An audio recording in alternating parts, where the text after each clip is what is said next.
Ram Charan game changer pre release event ఎంత పెద్ద ఎత్తున జరిగిందో అందరికీ తెలిసిందే.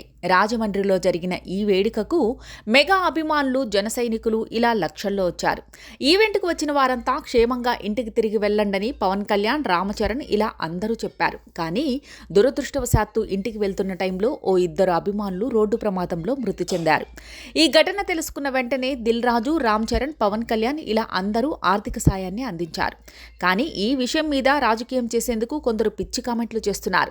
సంధ్యా థియేటర్ ఘటనలో అలా మాట్లాడి ఇప్పుడు ఇలా అంటున్నారేంటి అని విమర్శిస్తున్నారు. కానీ అక్కడ జరిగిన ఘటన వేరు, ఇక్కడ జరిగింది వేరు.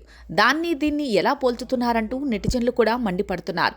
ఈ క్రమంలోనే నిర్మాత నాగవంశీ కూడా తన స్టాండ్ను వినిపించాడు. ఆ ఘటన ఈవెంట్లో జరగలేదు. ఈవెంట్ అయ్యాక ఇంటికి వెళ్తున్న టైంలో రోడ్డు ప్రమాదం జరిగింది. దానికి కూడా టీం బాధ్యులు అంటే ఎలా అని నిలదీశాడు. అయినా కూడా అభిమానులు చనిపోయారన్న విషయం తెలుసుకున్న తర్వాత దిల్ రాజు, రామ్ చరణ్, పవన్ కళ్యాణ్ గారు ఆర్థిక సాయాన్ని ప్రకటించారు కదా అని నాగవంశీ అన్నాడు. ప్రస్తుతం నాగవంశీ మాట్లాడిన మాటలు, అతనికి ఉన్న క్లారిటీ మీద అందరూ ప్రశంసలు కురిపిస్తున్నారు.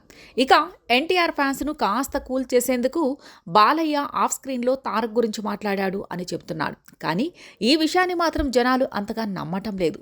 డాకు మూవీని వాల్తేరు వీరేతో పోల్చడం తన తప్పే అని, బాబీ కెరీర్లో ది బెస్ట్ చిత్రం అవుతుందని అంటే సరిపోయేదని నాగవంశీ తన తప్పుని ఒప్పుకున్నాడు.